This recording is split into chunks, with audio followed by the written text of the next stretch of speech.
Unesc, a nossa universidade. A extensão universitária possibilita a promoção e a integração de conhecimentos entre a universidade e a sociedade. Fundamentada na indissociabilidade, ensino, pesquisa e extensão envolve a comunidade acadêmica e contribui para a consolidação da missão institucional no enfrentamento dos problemas regionais e na formação de cidadãos críticos, responsáveis, autônomos e familiarizados com a realidade onde acadêmicos e a universidade estão inseridos. O Programa de Extensão Território Paulo Freire e seus projetos possuem caráter inter e multidisciplinar. Foram concebidos a partir de abordagens diferenciadas, adotando os referenciais do educador Paulo Freire, que por esse motivo dá o seu nome ao mesmo. O objetivo principal do programa é desenvolver projetos que ampliem a capacidade de autonomia das comunidades.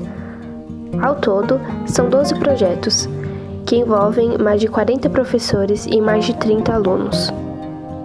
É a aproximação entre a universidade e a comunidade, visando o empoderamento comunitário, o conhecimento da realidade, a melhoria do ensino e a qualificação profissional.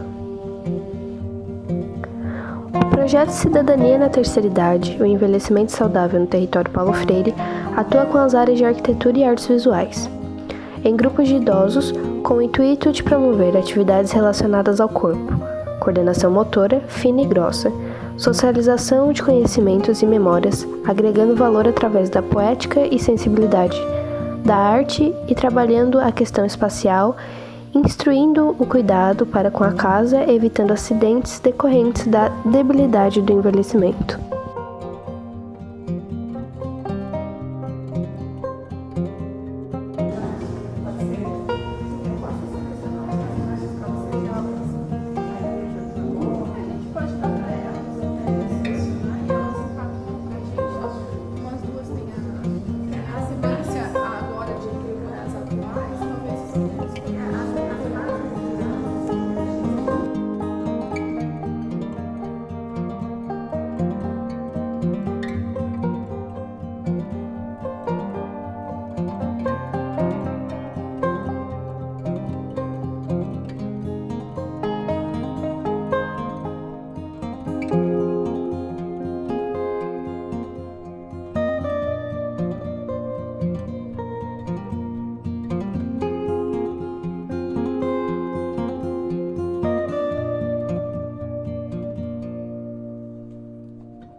O que o projeto agrega a cada curso? Bom, eu acho que ele agrega para os cursos individualmente uma forma de despertar os assuntos e praticar junto à comunidade os ensinamentos que são trocados dentro do curso. Então, no caso especial do curso de arquitetura, os acadêmicos eles aprendem assuntos relacionados ao espaço, as questões de ergonomia, que são bem necessárias aos idosos, e as questões patrimoniais, mais relacionadas a essas memórias mais individuais. Então, é uma forma delas aplicarem na prática o que elas já conhecem ou o que elas vão conhecer ao longo do curso.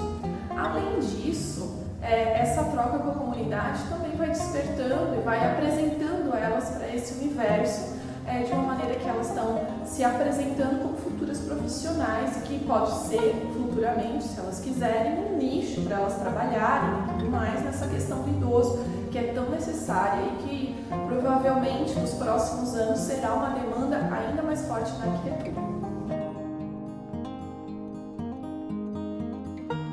O lúdico sempre foi uma ferramenta, principalmente da arte, para promover experiências sensoriais, memoriais e físicas.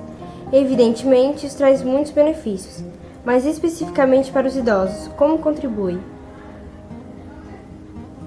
Bom, eu não tenho muita experiência com ações de arte com idosos. Mas o que eu percebo, né, nos trabalhos que porventura eu acompanhei, a ideia de desenvolver ações lúdicas, como diz a pergunta, né, pela arte, com certeza muda a experiência desses idosos nos espaços onde eles estão. Posso pensar um pouco na família mesmo, né? A família que tem pessoas idosas e que o universo da brincadeira, ou mesmo do jogo, quebra-cabeça, por exemplo, eu acho que é um jogo que tem, eu lembro bem da minha sogra com a ideia de montar quebra-cabeças, que tem imagens que ela acha legal, que para ela são imagens que referem-se à arte. Então, essa ludicidade ligada também à produção artística mesmo, à própria pintura, né? Num espaço de encontro de idosos, trabalhar com a pintura, com o teatro, com a ideia do jogo de cena, jogo dramático, são elementos que eu vejo que modificam a experiência que o idoso tem na sua idade, na sua velhice, enfim, né? Muitas vezes eles têm dificuldade de leitura, ou não enxergam bem, ou preferem esse movimento, a ideia do encontro e da realização mesmo de atividades que envolvam as linguagens artísticas. Eu acho que é um ponto bem importante que deve ser movimentado nos lugares onde os idosos frequentam, né?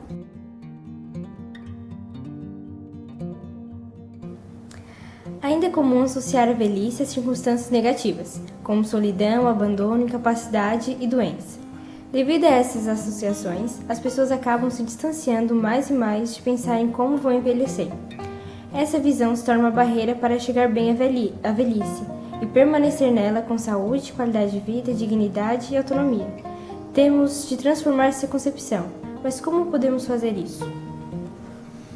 Bem, eu estava pensando sobre essa questão e me veio a lembrança que quando eu nasci, a minha avó materna morava conosco, ela morava na minha casa. E uma das lembranças mais antigas que eu tenho na minha vida, devia ter 2 ou 3 anos, alguma coisa assim, é uma foto com essa minha avó.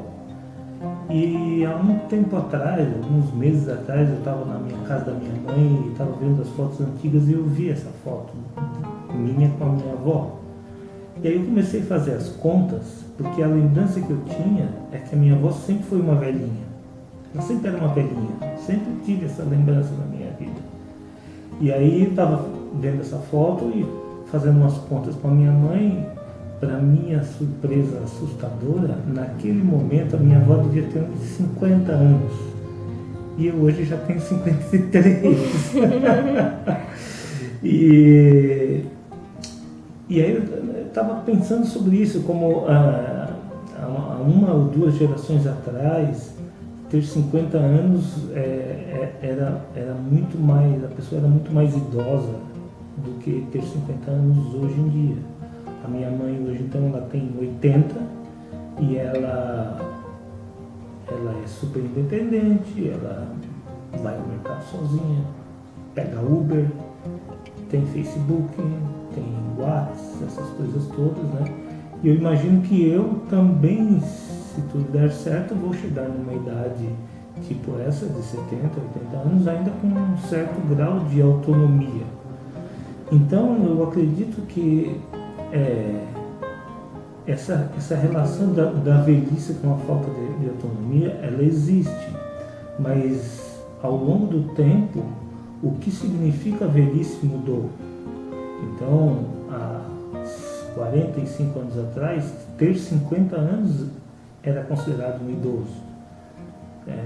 Hoje em dia, você é considerado um idoso que começa a perder a sua autonomia em torno de 80, 70 e poucos, 80 anos. Isso significa dizer que muita coisa já foi feita ao longo desse tempo, pela ciência, enfim, por tudo, para que a gente consiga uma autonomia na velhice, quando é idoso. E eu acho que tudo isso passa justamente por uma série de fatores, que são a educação, a saúde, a atividade física, manter a mente em funcionamento, né? Eu vejo a minha mãe, ela é fã de palavras cruzadas, ela devora palavras cruzadas, e eu imagino que isso faça muito bem para a mente dela. Então, eu acho que é esse conjunto de coisas que efetivamente nós temos ao nosso alcance e que cabe a nós tomarmos a decisão de usufruir disso para que a nossa velhice seja melhor. Então, pensar na velhice hoje é diferente de pensar na velhice na época da minha avó. A minha avó pensava, o que eu vou fazer da vida quando eu chegar nos 50?